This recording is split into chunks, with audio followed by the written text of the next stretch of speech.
welcome to Night Clerk Radio, episode 72, where today we are, in some sense, finally discussing one of the more popular and requested groups that come up a lot in mentions and discussions and stuff, which is Death's Dynamic Shroud. Death's Dynamic Shroud, which I'll probably also call DDS for short, eventually after I get tired of saying Death's Dynamic Shroud in 5 or 10 minutes, is a electronic music trio. James Webster Tech Honors. I don't know Tech Honors' real name, and Keith Rankin. And they're been around forever. They've been really releasing stuff since like 2013, 2014. They had a very productive 2014. They have what they consider a mainline album generally every couple of years, but they also have like a really prolific mixtape club, which is like a subscription service on Bandcamp called New World that they also release a lot of music on. And we're covering them because we've wanted to for a while. They just had an album come out a few months ago at this point, like September. There's just been a lot of discussion around them recently because they're generally considered like vaporwave adjacent, although I think their music largely, like really good music defies genre expectations in a lot of ways. I think they probably got called vaporwave because in 2014 plunderphonics stuff was called vaporwave, even though it may not be, and it doesn't matter. It's not like a gatekeeping they're not vaporwave thing. It's just that their stuff is so much more varied. Yeah. But certainly their earlier stuff I feel was like easier to fit into vaporwave as a category. Yeah, and it was the style of the time, we'll say. But yeah, this vaporwave label caused I don't want to say caused issues. That makes it sound more important than it is. But some consternation among vaporwave purists when they started to be on like major, for a musical subgenre, major or mainstream review sites. They released music videos on Vivo, which is like a mainstream YouTube platform for releasing music and music videos.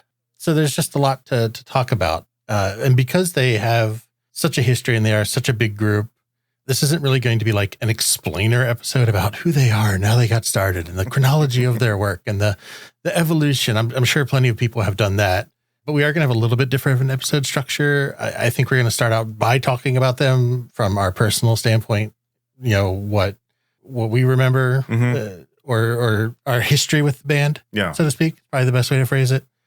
And then we did an album grab bag where Ross and I went off in our own directions, just kind of listened to whatever we wanted from them. We're going to kind of chat about kind of takeaways from that. And then we are going to talk about Dark Life, which is their newest September release. So let's start with band history. Ross, what is your history with DDS? Yeah, so for the longest time, I thought of Death's Dynamic Shroud as Death's Dynamic Shroud.wmv. WMV is Windows Media Video. And, you know, and what I found out just looking at the Wikipedia page is that's what they do their mixtapes under. So there's technically two different things. There's Death's Dynamic Shroud and then there's .wmv. And my earliest experience was hearing about them in 2015 because of their first big album. Well, I say big album. It wasn't their first album, but in 2015 they released I'll Try Living Like This. And ever since then, that's been like, on every one of those vaporwave guides, it's like, oh, this is a vaporwave, the classic vaporwave. You need to listen to this, you know. So like that, and the thing is, back in 2015 when I listened to it, it didn't really catch me.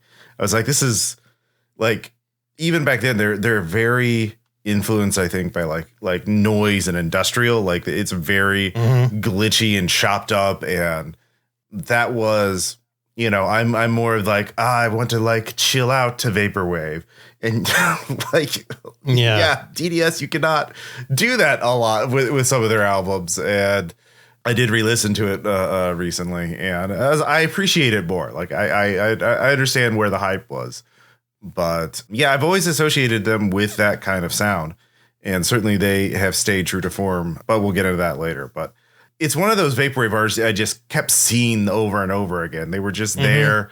They got a lot of hype for I'll Try Living Like This. You know, looking at the Wikipedia page, it got ranked number 15 out of 50 on Fact Magazine's top 50 best albums of 2015, just period. So it's one of those things that's just been aware of on the periphery. and I've never really like investigated them that much. I've listened to some of their mixtapes. They've done so many of them, but it never hooked me like Infinity Frequencies. Again, I'm more drawn to the ambient side of vaporwave, not the noise side. So I guess that's part of it. Yeah, I think I'm largely in the same boat where I remember hearing the name in like 2015, 2016, which is, around the same time, but not for that specific album, just for some of their 2014 releases. I think it was like Virtua Utopia Experience. It was probably one of the first ones I listened to. And I didn't hate it or anything, but I really thought it was interesting because all their stuff is like really aggressive and pop. Yeah. And really varied compared to some of the other vaporwave that I was familiar with at the time. So I thought they were interesting, but yeah, they kind of drifted into the background for me. And you would hear about stuff coming out every so often. But yeah, I think the big thing is that as we'll talk about, their music is so varied and like rich and has so many elements, and that I guess at the time really appreciate how hard it is what they were doing until you kind of become like a more active listener and more aware and think about more like the range of the type of stuff that people produce from what they do to like just the like peak lazy, I'm going to slow down this song 50% and post it on YouTube. yeah. Well, type vaporwave. Yeah. The like the thought that goes into each track is really interesting. So it's been really a joy to re-listen to a lot of this stuff. Yeah. No, like we're talking. I pulled up like one of the vaporwave central guides, and like it's the 10-year anniversary edition. Top left, but like it is like B3 out of a grid from starting with A1. It is right there. I'll Try Living Like This. Like it is like it's one of the first albums anyone gets recommended when they want to get into vaporwave. Like it is up there with Macintosh Plus and Echo Jams and like all of these other like one of the classics, one of the founders of the genre in a lot of ways. Yeah. So for the kind of album grab bag independent listening type stuff, what albums did you tackle? Well, like I mentioned, I'll Try Living Like This. And I also had listened to Shinmu online, their first mixtape, to see where it started from. I also listened to Heavy Black Heart, which is their previous studio album, I believe. And then SeaWorld, which I quite enjoyed. And that's one of their earlier mixtapes, a couple of months after their Shinmu one. So, and then bits and pieces of others, but I didn't like listen to full albums. I listened to a bit of Virtual Utopia Experience. But yeah.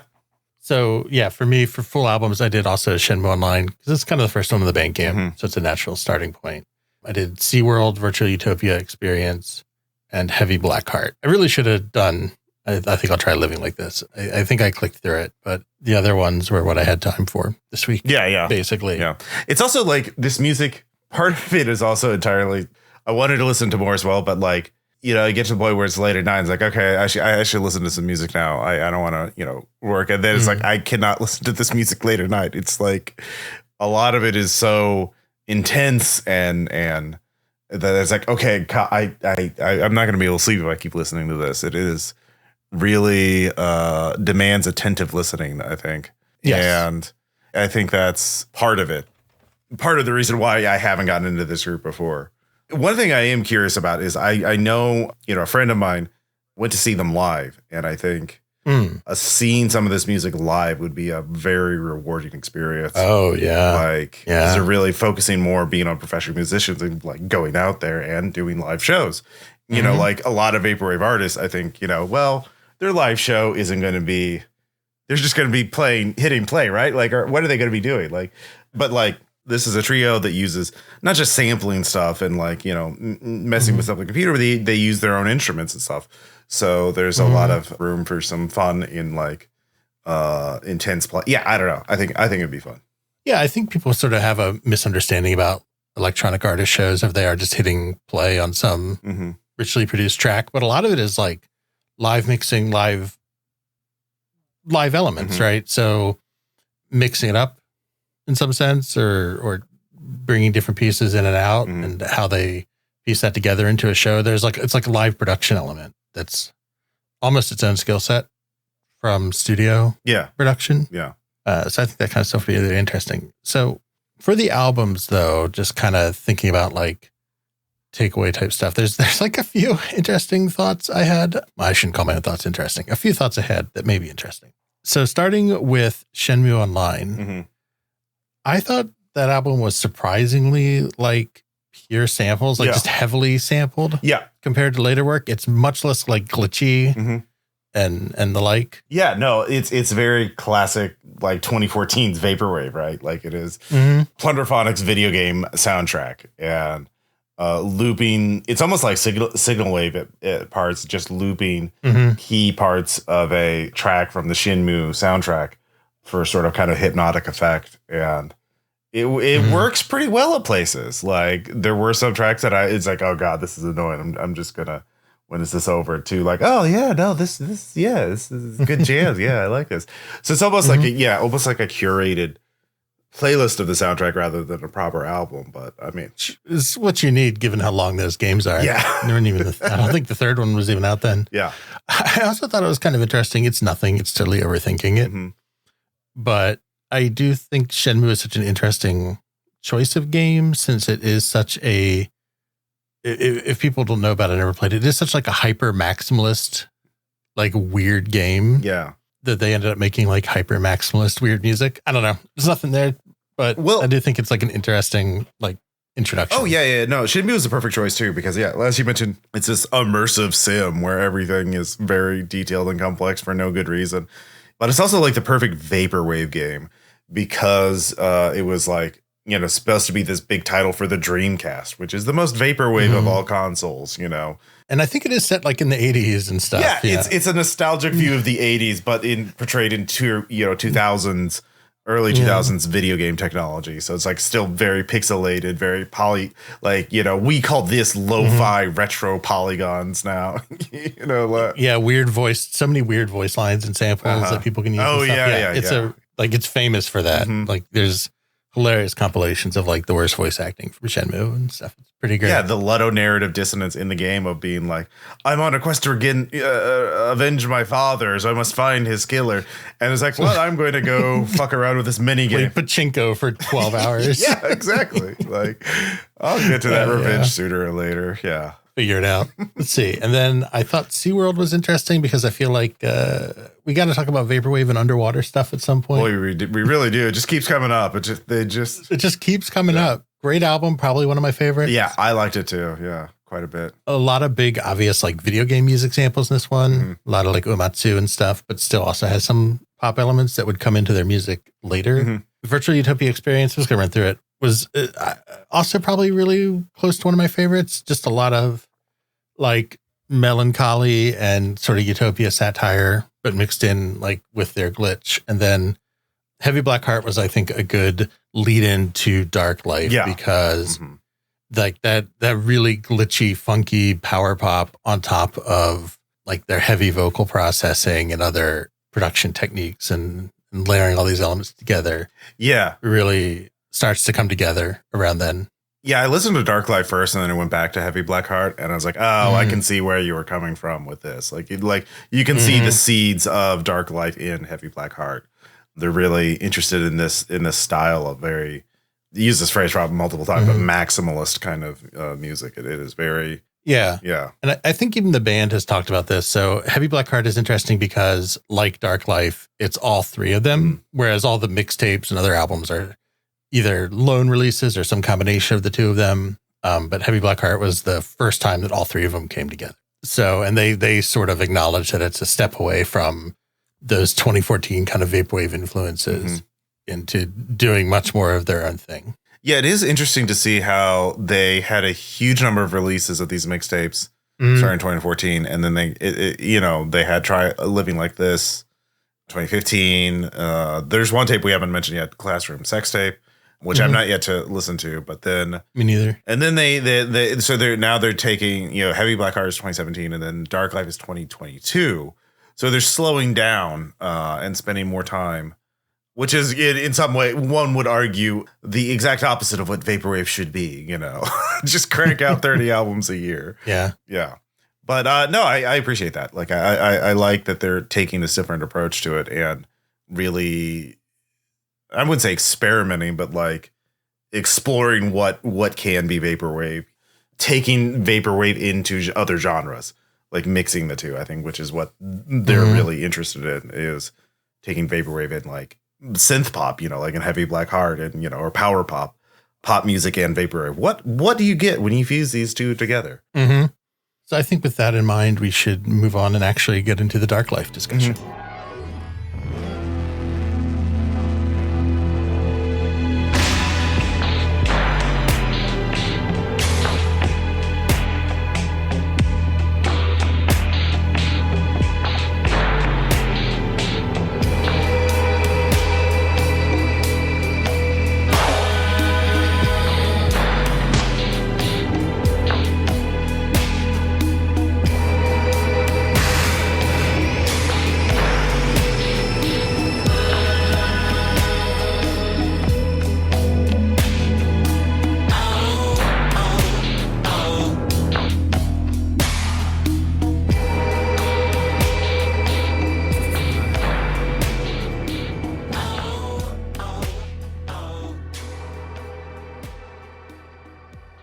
So that bit of lovely aggressive glitch is from the track Judgment Bolt, which is track 2 off the 2022 release Dark Life on 100% Electronica.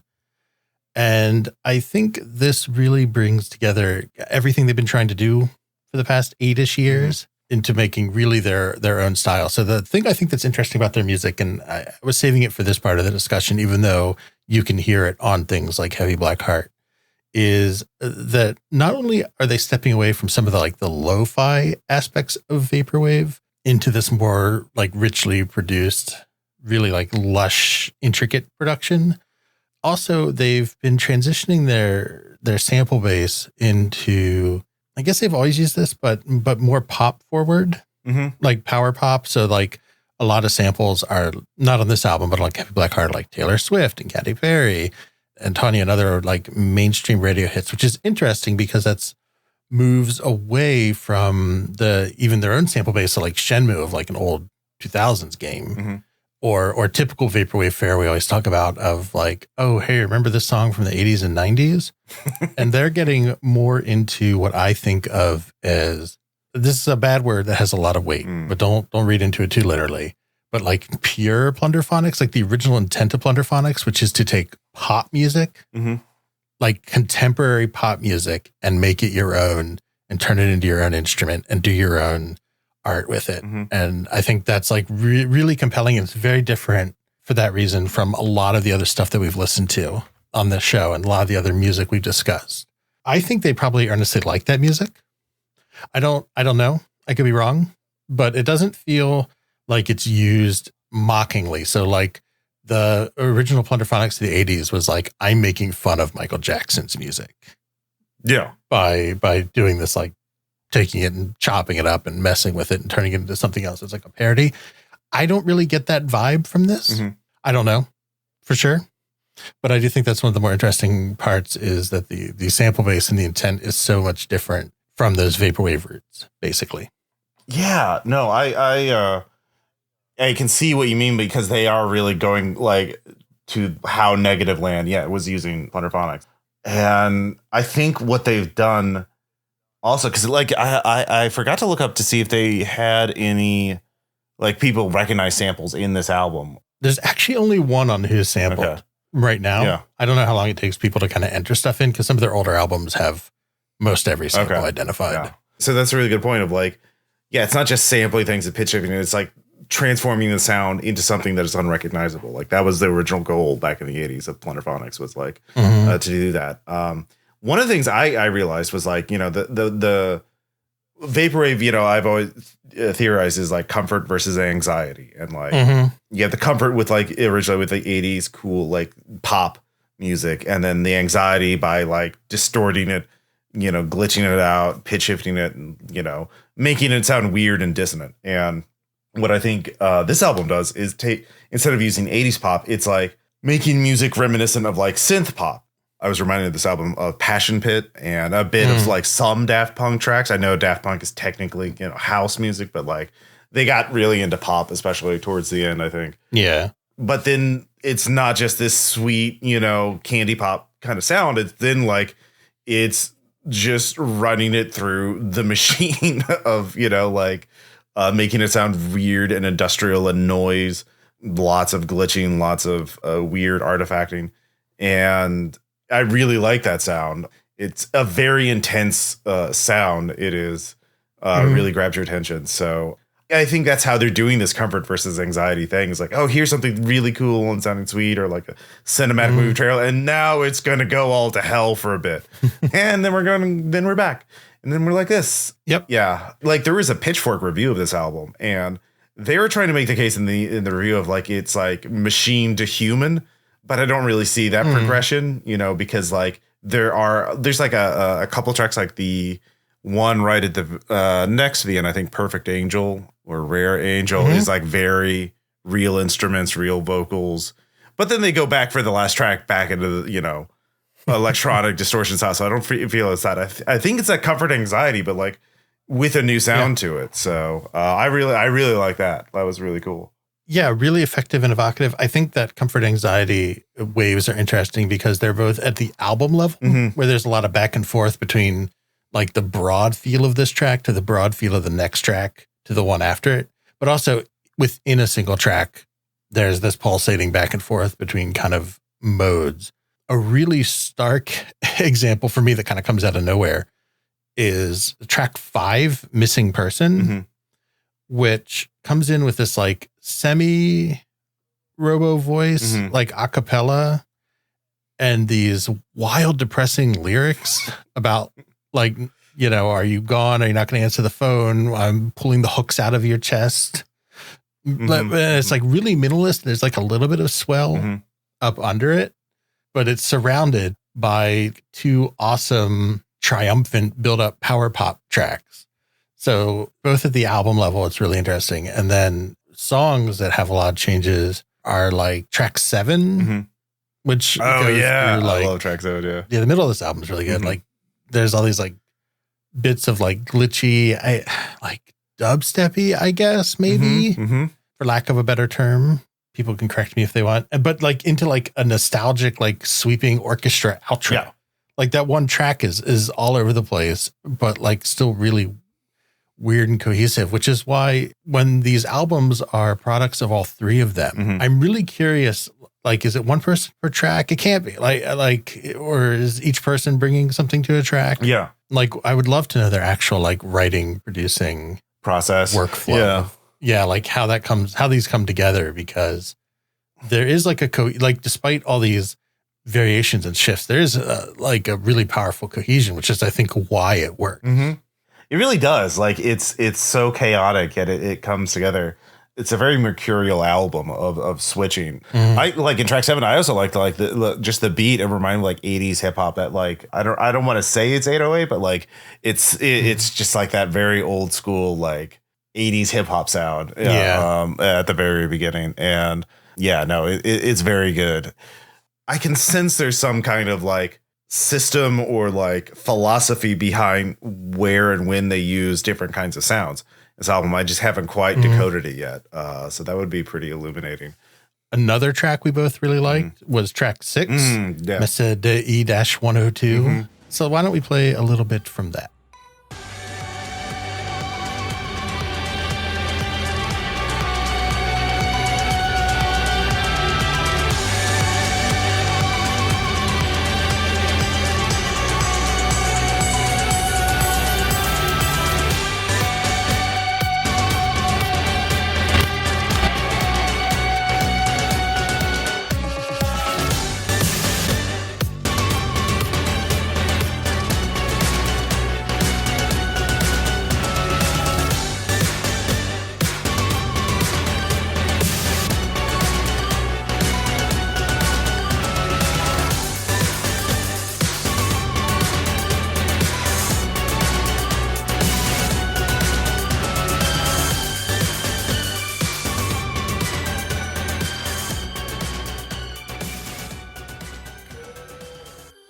So this is another track that really takes you through a lot of phases, really interesting, unique vocals, a great drop in the middle, but it keeps ramping up into what that sample was from, like about 3-ish minutes in, of just this like really like triumphant power pop. Like it's really those driving drums and beats. It's all, I don't know. I put in like, am I in a movie trailer? Like, especially at the end, like, nice. The symphonic horn section, like coming in, like, no, it's extremely good. I kind of wonder if they are swinging for that market, you know, like every fucking movie trailer now has to have like a new cover of some song that you already recognize that totally transforms it. And so like, what if they're trying to like be the next cover artist to get on the next Marvel movie trailer or something? I'm sorry, that was me. I don't mean it. Please don't do it. They're not. I mean, if they do, good for them. More power to them. Yeah, but, get that money. I don't think I'm gonna say that that's their. I know. I am too. I know. Other tracks I really liked were going back a bit to track 3, Neon Memories, which was another one that I think was kind of a single release before the album proper came out. Very synthwavy. Oh yeah, that's a good way of putting it. Yeah. But I think it's interesting because the vocals, I almost feel like I know the sample, but not quite. But it's like more like mid-10s, like indie pop type vocals. Yeah.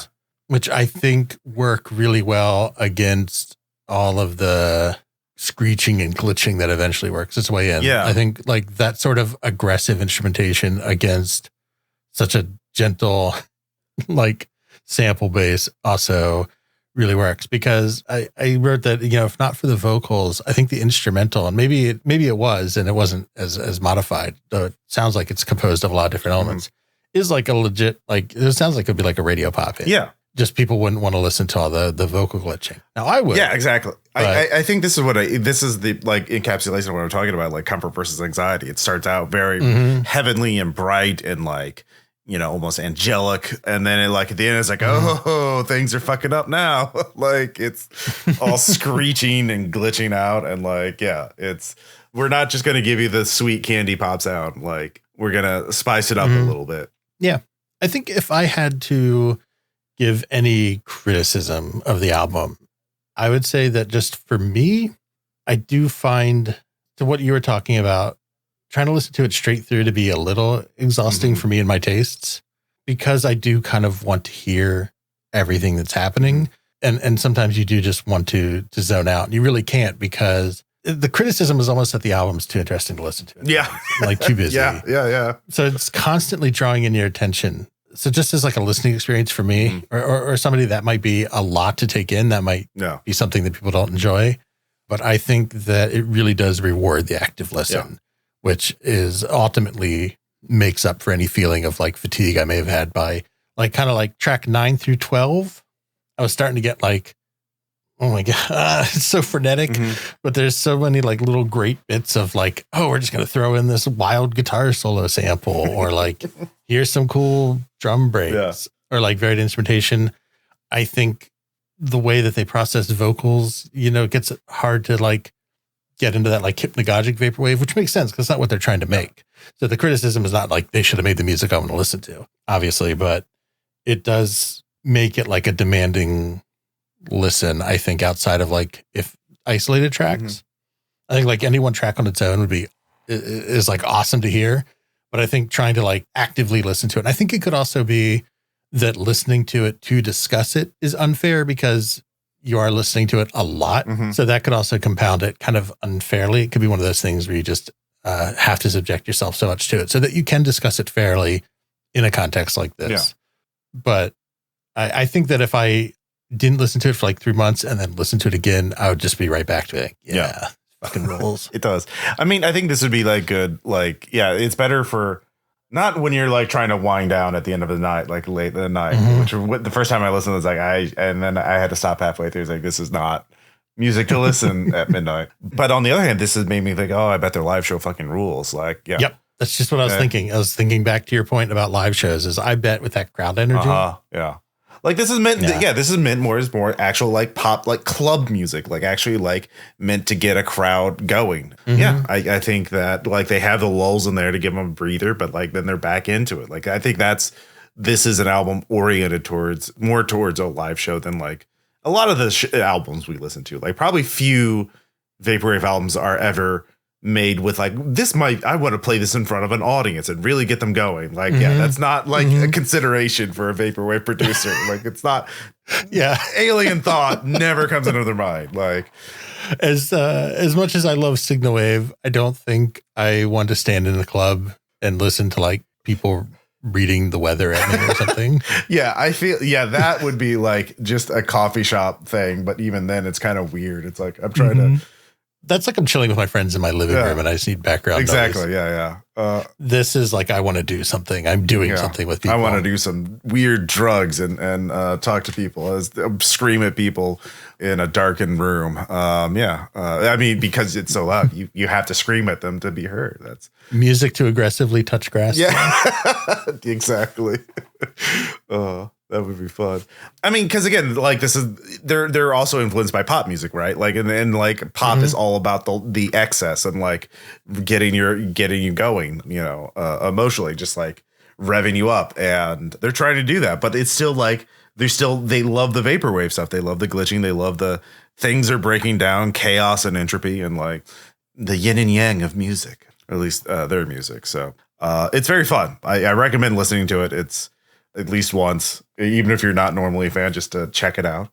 If this sounds like your jam, there's no one else doing there. It's definitely original sound, even in vaporwave. Doing this well. I completely second your recommendation. I think even if you think it might not be for you, I just always urge people to check something out. You might surprise yourself because it is really captivating. And like, I tried I'll Try Living Like This back in 2015. Didn't care for it, but now I'm like, I could see. This is neat. Like your taste can change over time, it turns out. So what?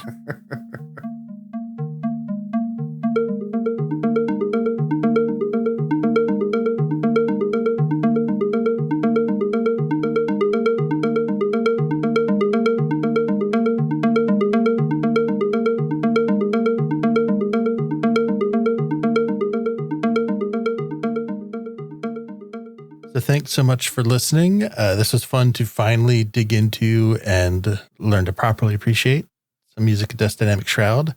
I almost want to go like grab a bunch of those mixtapes and check them out. But next episode, we are leaving the glitchy pop behind and returning to the world of dark ambient and Lovecraft. It is that time of the year for the Cryo Chamber Lovecraft compilation. So, as is tradition, we'll be talking about it. We'll be joined by friend of the show and Lovecraft expert, Caleb Stokes. I don't know. That's unfair. He'll probably hate me for calling him that, but that's fine. So, definitely check that out. That's going to be discussion of 2 hours of densely themed dark ambient, which is always fun. Yeah, this album, the deity portrayed it's one of the fun deities, I think. So, Well, save it for the episode because I don't know anything about this shit. So I need y'all to explain it to me. All right, fair enough. So definitely look forward to that. If while you're waiting for that to come out, you want to listen to more of what we do or just help us keep the broadcast antenna going, we do have a Patreon, Nightclerk Radio at patreon.com. We have bonus episodes, something like 20, some of them now, almost 2 years worth. Art rewards. We're working on essays and just a great Discord community also to participate in, to talk about, if you seek community and you want to talk to people about this type of music, I think that's a great place to do it. Everyone there so far has been super cool, and I want to keep it that way so I don't have to do any mod work. So you can always also find us pretty much anywhere, nightclerkradio.com. On Twitter, we are Nightclerk Radio. I am at Burke McBurkitson. Ross is at Ross Payton. We're also at Nightclerk Radio. I don't know, Facebook, Instagram, co-host, wherever. There's definitely the feared Twitter exodus mass sign up of everything. So if you just search Nightclerk Radio, I'm sure you'll find us. And if not, let us know. And I'll create another account to ignore there because I'm very good at social media, Ross. Yeah, you are. True master. True master of the promotion. So wherever you do choose to interact with us, just take a moment to rate, review, etc. Let the algorithm know that you like what we do. We always also say to talk to people, build community, Make friends, make enemies, make friends of enemies, enemies of friends. Frenemies, yeah. Frenemies, whatever you got to do. Talk about your interests, and hopefully Nightclerk Radio makes that list. Thanks so much for listening, and we'll catch you next time. Bye. Bye.